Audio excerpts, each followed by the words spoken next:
glad to be back with you after a bit of an absence here, some scheduling difficulties early on in March, and kind of that in-between time with the seasons anyways. So glad you could join us again, though, after about 6 weeks off. We've got plenty to cover. We're going to get into baseball and softball opening up their seasons, the beginning of the spring season for golf, the outdoor season for track and field as well. So all that's coming up a bit later on in the show, but during that time off, I mentioned, pretty big announcement was made. Lunch McKenzie, the current head coach of the baseball team, named the new director of athletics for Concordia. That was announced a couple of weeks ago. So we've got the outgoing athletic director, the incoming athletic director with us here, Tom Rubbelke and Lunch McKenzie. Lunch, certainly congratulations on that announcement a couple weeks ago. I appreciate it, Dan. I'm just going to try to carry on what Tom's been doing here for the last 8-10 years and try not to screw it up. And when did you kind of hear that you were getting this job, and what was sort of your initial reaction to it? March 1st was the first time it was discussed, and we were leaving March 2nd for Arizona as a team, so I was told I could talk to my confidants. I went down and we discussed it and tried to figure out if this was going to be something that I can do or wanted to do, and we came back and talked to Dr. Lamont and had President Reese's blessing and took the job, and now I'm just trying to stay by him as much as I can to figure out some things that I don't know, and I'm humbled by it, and I just, like I say, Tom's got a great staff in place. It's not like I have to come in and reinvent the wheel. You know, this guy was National Athletic Director of the Year. We've increased enrollment. We've increased scholarships. We've won 7 national titles. So it's not like I'm going to have to come in here and really revamp anything. I just want to come in here and do the best job I can for the university. What ultimately made the prospect of doing this job appealing to you? Well, when Dr. Lamont said I could do both, my biggest concern was I didn't want to quit my team. I love the group of kids I got together, and I just was not ready to quit. I'm a baseball coach. And the prospects of doing this, he has enabled us to bump up my assistant coaches to more of an active role. Reagan McAtee is the associate AD, and she's my right-hand person right now. And all of this based on that. I love Concordia. I have a passion for it. And so it's a lot of prayer, a lot of contemplation, a lot of doubt.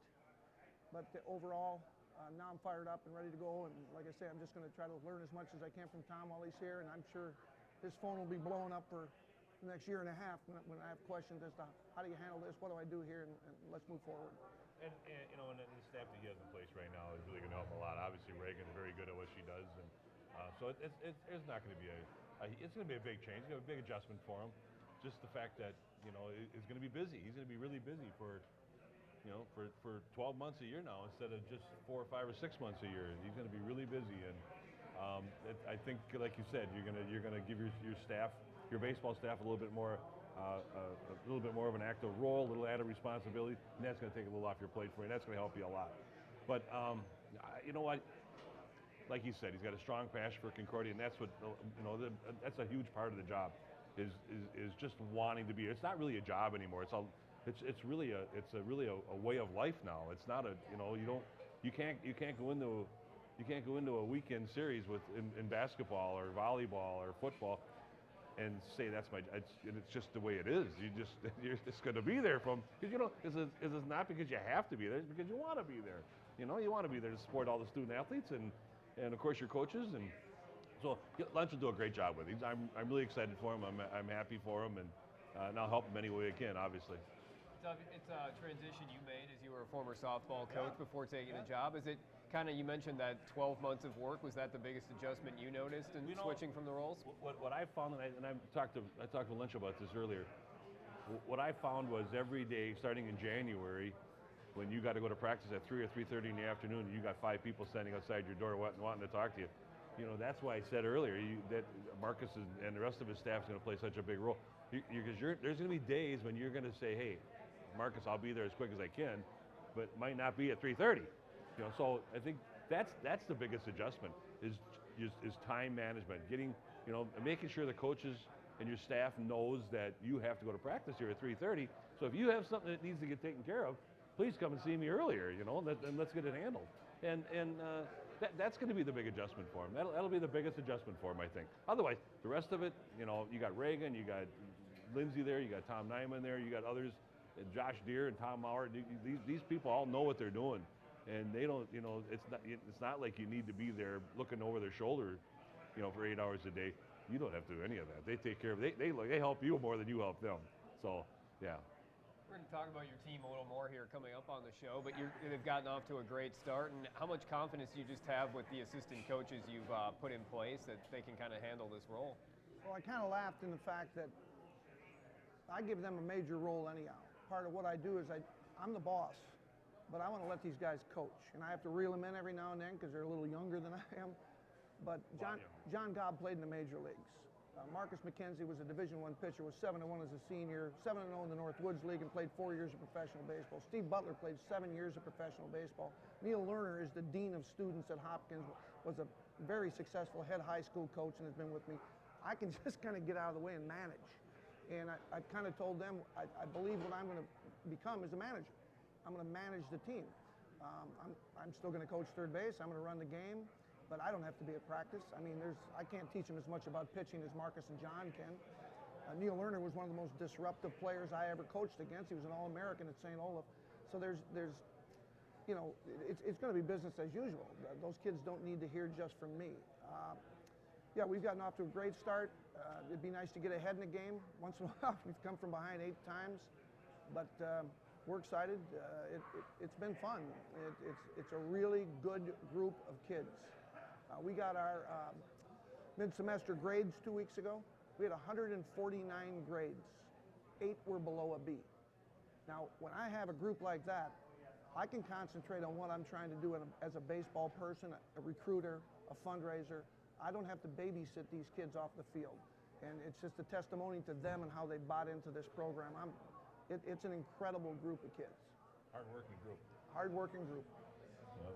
You certainly, the experience of the athletic department as a coach's perspective, close relationship with your student athletes, and then kind of the family perspective too. You have kids that were student athletes at the collegiate level. Your daughter Kelly's right here at Concordia. How much does kind of just understanding that whole experience that student athletes and everyone associated with them go through kind of do you think will help you in this job? Well, I think what I promised my recruits and what I promised the parents, I make a deal with the parents. I promise them that I will treat them exactly the same way I would treat my own child. I love my children more than anything on earth, but that doesn't mean I'm going to give them preferential treatment. My son Paul was a backup catcher here for 3 years. He caught for the Excelsior Legion team, who was runner-up in the country out of 5,200 teams. He caught 3 professional pitchers on that team. He was a backup catcher here for 3 years because I had 2 guys better than him. That's the best I can give him. He got a great degree. He's got a great job. He met his wife here. He was the #1 Greek student here, and he won a championship. So when I go into a season, when I work with my kids, that's the best I can offer them. They're not always going to like what I have to say. I can't play everybody, but I have a great passion for it. I don't want to get too heavy on you here, but these student athletes go through a lot. Okay, Keanu Mendez, who transferred, and his dad died in July of cancer. Tyler Schmidt's mother died in August suddenly. We're a family. We go through a lot of stuff together. And my daughter's going to graduate here in 30 days. I don't think anybody that interviews her for a job is going to say, how many games did you win as a senior? I think they're going to wonder if she could have been a leader on that team and still have been a follower, because she has to follow her coaches, but it'd be nice if she could lead some of her teammates or the younger classmen. It's all corny, it's all true, and this is the passion, and this is what I get from guys like this, and just from being around it. It's what drives you to come in and work 12-hour days, because it's corny, but it's all true, and that's what we're trying to do here. And I'm just going to take over from him and learn and try to do the best I can. We're going to bring Tanner Holmquist on here and talk a little bit more about your team as well. But certainly, again, from my perspective, congratulations, and look forward to working with you. Worked on your TV skills. You might be having to take over this guy's job here in the next couple months. Yeah, next month. Yeah. Well, I was thinking, before the show, Dan, I thought, 30 years ago when I was doing construction, I never thought I'd ever be sitting here with you doing this interview, largely because I didn't know that you existed. But the bottom line is I'm happy to be here. I'm going to try to do a good job. And let me just tell you this. My son played, and I listened to his games at Minnesota, the Northwoods League, in 4 years of professional baseball. You're the best announcer I've ever heard at a college level. Better than Minnesota, better than New Orleans, better than Calgary, Maui. You're as good as anybody. Thank you. you very much. He is. You're He is. He absolutely is. The other guys drove me crazy. And what Zach Schuster does and all the people here with this production it's incredible. And Yep. you touched on it real quickly here. I was out of town last week, and I ended up watching a lot of the softball games online on my phone. And I watched from the airport down in Florida, and it was incredible. It was incredible with the instant replay and the 4 cameras on the softball. It was just incredible. So hats off to Dan. He was calling the game. Hats off to Dan and Zach and all the people that help us with all this. Now this is what happens when you take a look here. This is what happens when you don't do things right. We don't run them for discipline. It's right here. Well, Tanner has certainly done plenty right along with the rest of the baseball team here as they've gotten off to a very fast start, 11-2, won all of their conference games this past weekend over Bemidji State. And Lunch, I guess, we talked about it a little bit in the previous segment, but you mentioned team coming from behind. Like to see them build maybe some early leads, but overall certainly can't complain too much about the record. What do you think has been the key to getting off to such a good start? Well, they grind. They don't. Once again, I don't want to get corny, but we just keep playing. Grind out every pitch. Don't get too high. Don't get too low. You're down 7-1 in a game, and hey, one at bat, let's go. One at bat, let's go. The guys are working hard. We actually had we got Cody Mark, whose father Brian is in charge of finance, I believe, and HR. He had in a JV game. He had a home run, and we had some other guys that we think need to get in his workout program down to YMCA. Another big thing that we've got is that the Gangelhoff Center sits behind left field, and we're trying to get the kids just to take a consistent swing over and over and over and over, not be taking shots at the Gangle. We call it the Gangle hacks. Don't be taking Gangle hacks, okay? And the other thing that we had last weekend, our bullpen threw 2 complete games. Our bullpen came in and through 14 innings of shutout baseball gave up 1 unearned run. And that is a compliment to our Toshujin. Toshujin means pitching staff in Japanese. Okay. And Yuji Suzuki has given us words that we need to understand. Now, Yuji was born in Cairo, raised in Japan, is a permanent resident of Toronto, and plays baseball in Minnesota. And he's not a geography major. So all of this things played, but our bullpen and just a consistent approach are probably what's led to the success. And the team camaraderie. You should come to a practice. We work hard, but we laugh. We laugh like crazy. We have so much fun with this group of kids. These seniors are unbelievable. And the 16 freshmen are treated like seniors, and they just bought in, and we've had 5 freshmen in the lineup at one time. And for either one of you, you had a lot of success down in Arizona, won all of those games. Kind of, how did that sort of set the tone for the season? Well, once again, we got behind 11-4 with Southwest and just grinded. It's just everybody buying into what we're selling. The guys on the bench not complaining because they're not playing. They can't be happy they're not playing. I want to play, but they understand. We built our roster up to 39 people now. We travel with 28. That's a lot of guys stay home. And of the 28, 15 play. And they've just bought into the fact that it's about us. It's not about me. It's about, I love being us. I love being us. And if we can continue that and stay there, we're looking forward to a lot of great things. This guy, he played junior hockey for 2-3 years? 2 years. I mean, I loved him as a player. He played for Neil Lerner at Hopkins, but he was a tremendous hockey player, so he was out of baseball for 2 years. And when I heard he was giving up hockey, I went right after him. Well, he hadn't swung a bat in 2 years. And he worked, and he worked, and he redshirted last year, and he worked. And now he's doing what he's doing on a consistent basis. And people are going to say, who's he? Where'd he come from? And Hopkins. Well, Tanner, I was going to ask you about that a little bit. You did play the hockey for a couple of years, so away from the game, then sitting out last year. What was, I guess, last year specifically when you were around all the guys, what was the biggest thing you were working on and kind of learning from being in the dugout? Well, the biggest thing for me was just getting back into it. Obviously, I couldn't play last year, and that was hard, but I feel like looking back at it, it was probably a good thing, probably better for me to spend that year getting back into it and be around the guys and just getting back into the baseball, swing of things. And I definitely don't think I would have done as good as last year if I was going right into it. I feel like that helped me more, and I think that stuff happens, kind of for a reason. And I think that was a reason, or that happened for a reason. And so so I'm glad that it happened and I got to come back this year. Junior hockey, kind of a unique experience. You know, you're almost right out of high school, more like a pro athlete than the typical college athlete, kind of out there and everything. What did you learn from doing that for a couple of years, and what ultimately gave you the decision to come back to baseball? Well, you go out there and you're really on your own. You know, it's kind of, you're not going to school, you're waking up, you're going to practice, and then you're just on your own for the rest of the day. You can get a job, you can go work out. So you got a lot of free time to yourself. And so you kind of just mature really quickly.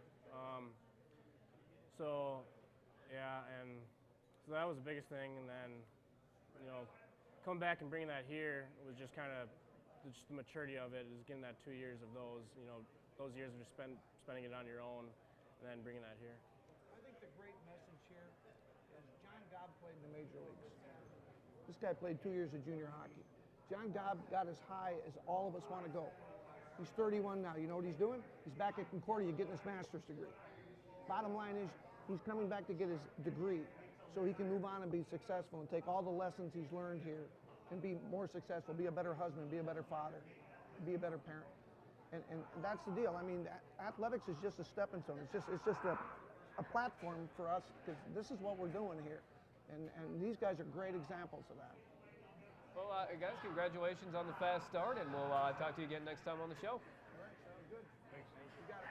Lunch McKenzie and Tanner Holmquist. A full April, of course, for baseball, and you can check out the full schedule at cugoldenbears.com as they try to build on this fast start. They'll have Mary in town this weekend, and certainly keep an eye on the website with all these spring sports. It's somewhat weather permitting, but all the information up there as soon as it's available. We're going to get into golf next. First, we take a quick break. You are watching Golden Bear Insider.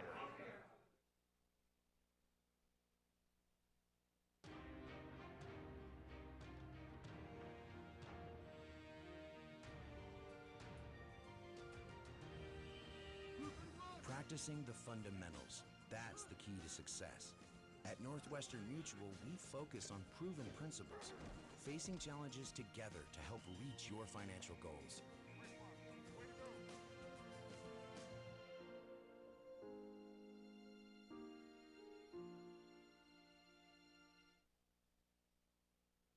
January 14th, 2011, playoff time, when mere mortals fall, but the great ones create their own destiny. Like Barry Patterson and his against all odds Hail Barry. He launched it past the front line, cleared the secondary, and threaded the needle to victory. Buffalo Wild Wings, Wings, Beer, Sports. Buffalo Wild Wings here off of Snelling Avenue in St. Paul, just a few blocks away from the Concordia campus. Golden Bear Insider, Dan Flanagan, Tom Rubbelke, and we are going to talk a little bit about golf now as they begin their spring season. A couple tournaments in the books for them over the past couple weeks, joined by head coach Taylor Auman, also Alex Uloth, a sophomore on the team, off to a very good start here in the spring season. So thank you both very much for joining us here. And I guess, just as I mentioned, a couple tournaments that you've gotten in. You were out in California kind of for the spring break trip, and just overall, how have those first couple of events gone for you? They went pretty well. We got a lot of the rust off the first couple tournaments, and down in California we played some really nice courses in Palm Springs, and I think everybody's ready for the season to really get rolling. I mean, those first couple tournaments we had in the spring break trip just kind of gets us loose and gets the team camaraderie back together, and I think it's looking good coming up here. So. How much does that California trip help the team get a little more travel in and then play in the really good weather there at the start of the year? I think it's super crucial for us to get out and just get under some good conditions, hit off of some good grass, and especially just get the team back together. I think that's the big thing over the winter. We lose some of that time, but golf is a year-round sport. You know, we live in Minnesota, so it's hard to keep it going, but we have to. So it's then you come very back from crucial. California, and last weekend you're down in Missouri. How's the conditions down there? How's the course down there? The courses are all right. Missouri's far enough south where, you know, we still have some dormant grass, so it's not perfect conditions. Weather's a little cold, but we're used to that. Yeah, so playing it a little bit colder, a little bit wetter conditions is normal for us. Golf So in the Midwest, right? Absolutely. Yeah. Sarah, what did you kind of put in as a program this year for the golfers to work on over the long winter that you talked about? Yeah, so we have a new facility. It's at Highland National, so we practice inside. There was a big putting area, chipping area, and then a couple garage stalls where we could open up and hit outside so they could actually see their ball flight. Because we used to, go inside the dome and stuff. We still do that, but it's nice to be able to see your ball flight and be aware of, where your ball's going and that kind of thing. But we did a couple of days a week. We did winter workouts, and I think, the team got stronger, more flexible, and winter workouts are just good for team chemistry and that kind of thing too, just to, like Alex was saying, keep the team kind of together, because it's hard after a winter to get back in like the swing of things and stuff like that. So I think over the winter we really we made a huge difference. I mean, with the team and everybody's coming together, and it started pretty good. So what kind of things were you working on, Alex, that you were really focused on for the winter there? For me, my biggest thing was my ball striking, so getting just a lot of reps in. I've taken a few lessons over the winter. We got a new coach in, George Shoyridge, who's really helping us out, helping a lot of guys with their swings, and just repetitions. I think that's the thing over the winter is that you get out of the sink. So if you just stay in it, keep hitting balls, and keep practicing, it really helps the consistency of your game. So you mentioned Coach Shoyridge. He came on board this year with us. So what do you look at coaches and they give you some suggestions, and you take what's good for you and what helps you, and maybe not use what somebody else, you know what I mean? Absolutely. So there's a different aspect to every golfer in general. So a lot of us have individualized game. Absolutely. So a lot of us have been working with our own teaching professionals throughout the years. I mean, I've been with Cheryl Mays, who's actually one of our assistant coaches since I was 9 years old. So it is difficult for us to choose and pick which tips of advice we want to use, because sometimes it will affect our games negatively. So we have to be careful with what we're using and what we're applying. But we're at the stage where we're good enough golfers where we can decide and know what helps us out. Can you take in everything and throw out what you don't need, or absolutely? Does that affect your game at all by trying something differently? Well, and see, that's the thing with golf is that's what we do constantly. We're implementing things and we're taking things out, and that's why golfers don't shoot 72 every single round. That's why we're up and down, and we're making different swings and hitting different shots, and eventually we all want it to come together where we can hit every shot we want. But right now you're hitting the ball pretty well. And right now we're hitting it well, yeah. So. Yeah, you shot 73. You said 73, 76. Yeah, last weekend. Yeah. So that's 2 nice rounds. Yeah. Yeah. Did you kind of see the things you were working on over the winter were keys to the low numbers you were able to hit in those tournaments? Yeah, absolutely. I think that another thing is just getting more comfortable playing in tournaments. I've been playing for a long time, but just having the idea that you're confident in your game, confident in your abilities is huge. So as a team, we've been able to do that a lot better this spring already than we did in the fall. I think we had a little bit of carry over from the fall season into the spring season, but we're all moving a lot better as a team. We're working together a little bit better, and things are just going a little bit smoother. What about your summer? How often do you play in the summer? For me, it's an everyday thing. Really? So, yeah, I'm playing every day. And you're down where at? I'm down at Crystal Lake in Lakeville. Yep. So I work out there 3-4 days a week and play every day. And that's where Coach Mays is as well? Absolutely, so she helps you throughout the summer as well? Yep. Yeah. So. That's awesome. That's a great gig in the summer. Yeah, it's not a bad way to do it. A lot of fun. Taylor, what do you guys have coming up the rest of the month here?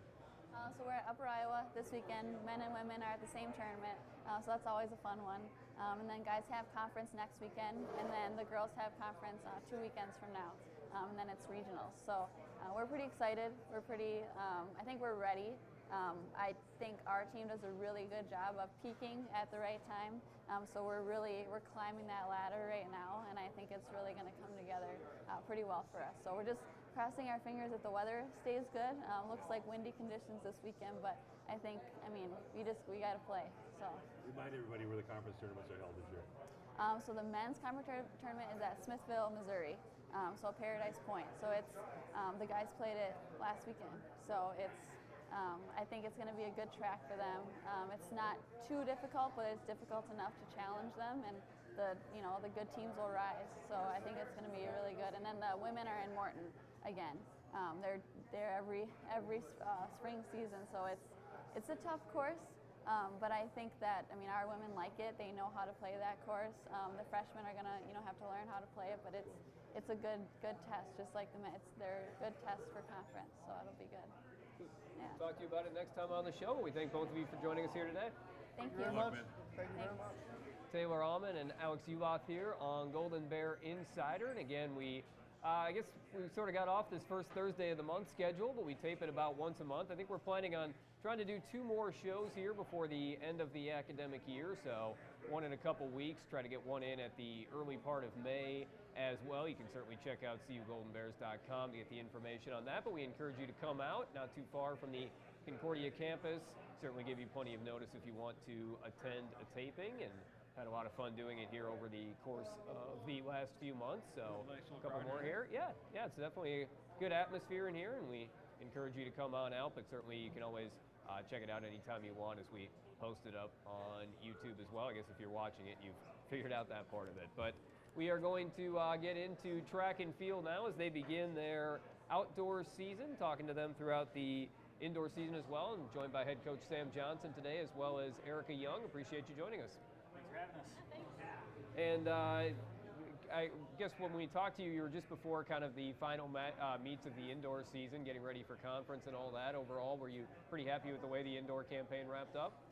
It was a little bit of an underwhelming weekend for us. We had some odd turns of events in certain events. Certainly had some high points as well, but overall we were just a little bit disappointed that we didn't achieve what we wanted to as a team on both the men's and women's side. So. And you get, as always, this little bit of time off before you get into the outdoor season, 3-4 weeks here. How do you kind of use that time, and what do you do to, if you were a little disappointed there at that end of the indoor season, kind of get that taste out of your mouth and start fresh? Yeah, I mean, it's really a time to retrain. So what we do in the month of March looks a lot like what we do early in the fall. We've lost some fitness towards the end of the indoor season, so we try to get that back.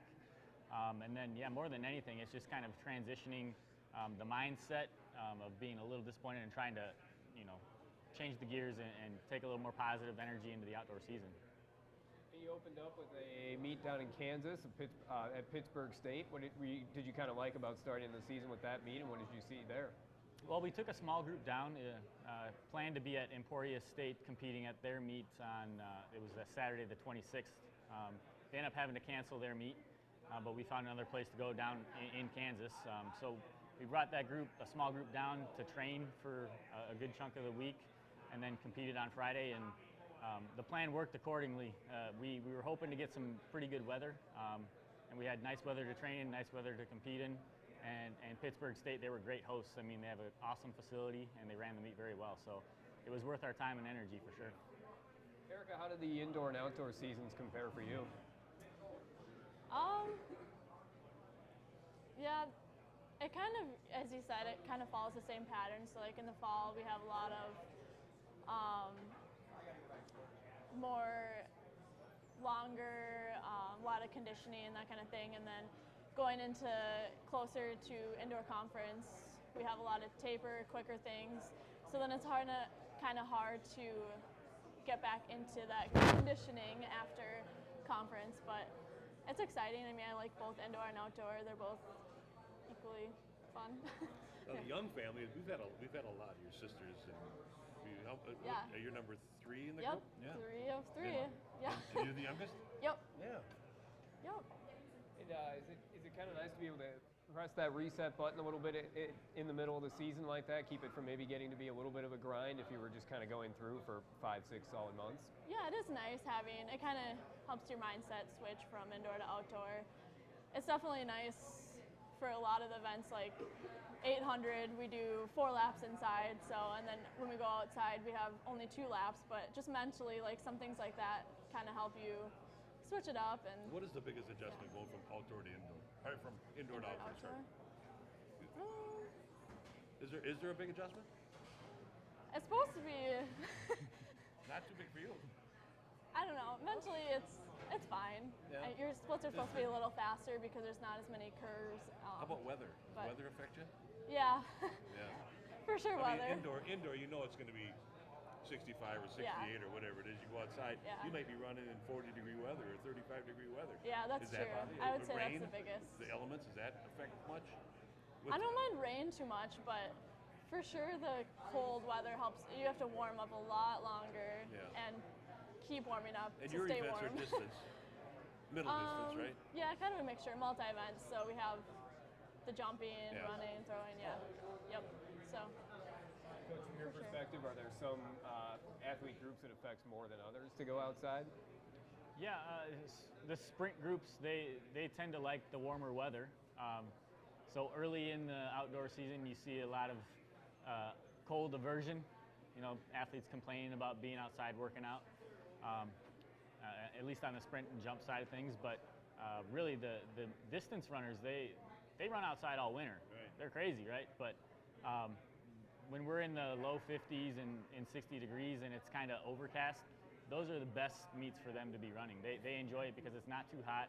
Their body temperatures, they can keep it under control a little bit. And when we get to the end of the season and those weather patterns kind of shift, sometimes it's a little too hot for the distance runners and the sprinters love it. So, I mean, you kind of give and take there a little bit.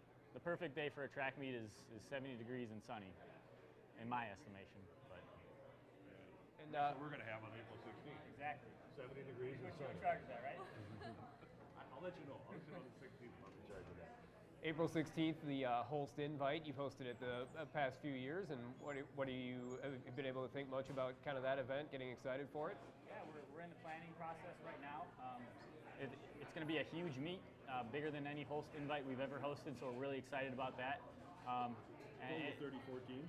Yeah, yep, exactly, 34 teams, and we are hoping that we get the good weather that we're praying for, and then also just great competition. So we like to stack it up with some conference teams. The University of Minnesota likes to come over, and then a lot of the MIAC schools in the area, they'll come over too. So it's a good mix of competition for all athletes, and hoping for a nice day. Erica, what is it like for you as a student athlete when you get to host the meet? It's really exciting because we don't get to have that many. I mean, especially for track, like we don't have that many home meets, so it's exciting to have at home and be able to have like friends or other people family, close. classmates, Yeah. all that come over? Yeah, it's easier for them to come. I mean, track's usually not the biggest fan-based sport, so it's nice having it close so we can have some fans there, and it's nice just having it on our own home track where we train a lot, so yeah.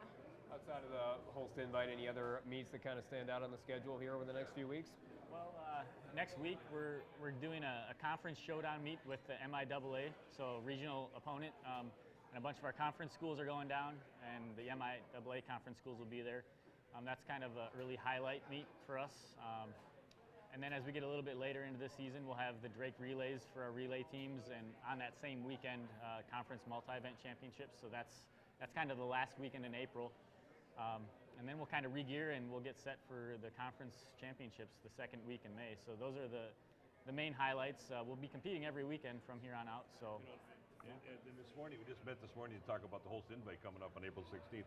We're already starting the planning for next year when we host the outdoor event outdoor meet for the conference championship for the NSIC. So I think that's really going to be a great way for us to showcase our facilities, and a great way for our student athletes to invite their friends and family out as well. And I think that should be really a lot of fun. Yeah. Definitely look forward to that. Good luck to both of you over the next few weeks. We'll talk to you again soon. Thank you. Sam Johnson and Erica Young here on Golden Bear Insider. We're going to close the show talking softball. First, we take one more break as you are watching Golden Bear Insider, a stream-powered production. You'll notice it when you walk in the door, open an account, ask a question, or approach a milestone in your life. The people at Bremer Bank are ready, willing, and able to take action. Bremer Bank realizes that our success is dependent upon the success of the community, and the reason why they are proud to sponsor Golden Bear Athletics. Everybody loves Green Mill Pizza. Heck, I love our pizza. But hey, you can't eat pizza every day, not even Green Mill Pizza. That's why our menu features nearly 100 made from scratch and made to order dishes for lunch and dinner every day. And it's all available for takeout and delivery. And then again, there is our pizza. Good. Just saying. Made from scratch, made to order, lunch and dinner every day at Green Mill. Taking into account the Euclidean theory of whole numbers, one can see a rationalization between the numbers themselves and the the entity upon which the transvectoring factors occur. That is not to say that the transgental factoring is a factor of 1, but rather a sublimation of the factor of 1. Needless to say, this will be on the exam. Thanks, dude. See you tomorrow.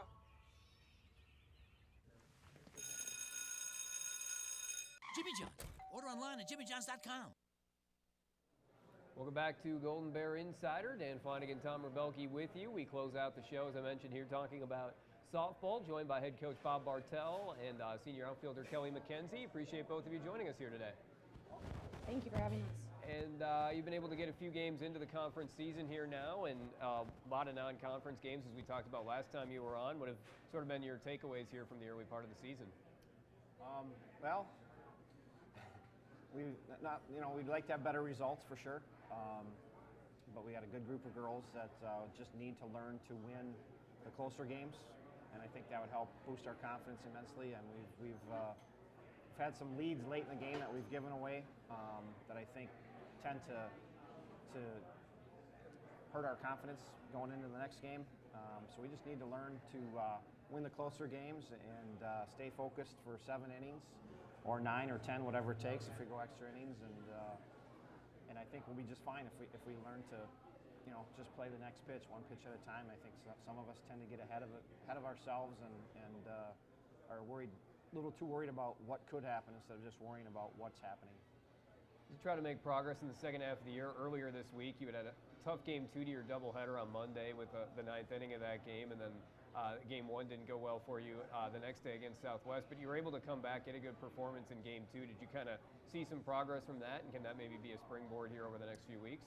We hope so. I mean, the biggest thing is Lindsey Heim, our pitcher, gave us a chance to win, and she's been doing that the last 4 or 5 starts at least for her, and that's where it starts. Your pitcher has to give you a chance to win, and then you just go get some runs when you get a chance to, and hope your pitcher shuts them down and plays good defense behind them. So seems like you're hitting the ball pretty well right now.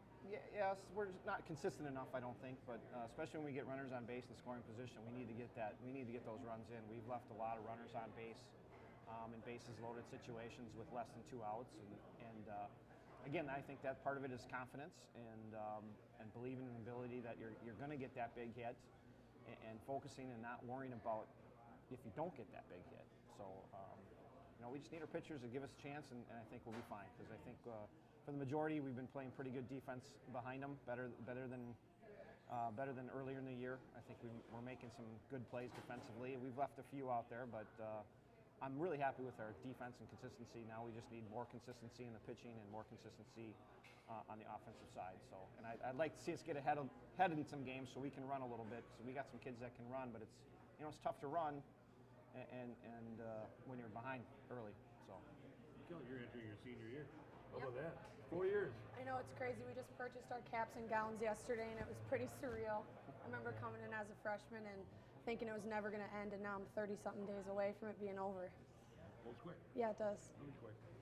What's kind of the bond you've had with your other seniors, a few on the team, and how you try to kind of lead the younger players this year? Yeah, I think one thing that we've done a really good job of this year as seniors is we've really tried to stay positive. Obviously, we've had some tough games, as Bob talked about, but we really just try to focus on next pitch. We really try not to focus on the past and what went on, and just kind of come together. We had a really good talk, actually, in between our Southwest games. Bob kind of told us to refocus, and we went in there and just talked about how when we were 14, we didn't worry about things, and now we're putting so much pressure on ourselves, and we're losing our confidence. And we got these bracelets this year that say together, and so we really tried to refocus on that concept of together, and just kind of really remaining positive even when it's tough, because a lot of times I think we focus on wins and losses, but you can learn a lot of things from those tough games, and this has been one of the most fun teams I've been on, positive-wise, happiness, getting along on and off the field, and so we just kind of try to focus on the togetherness, as I said, and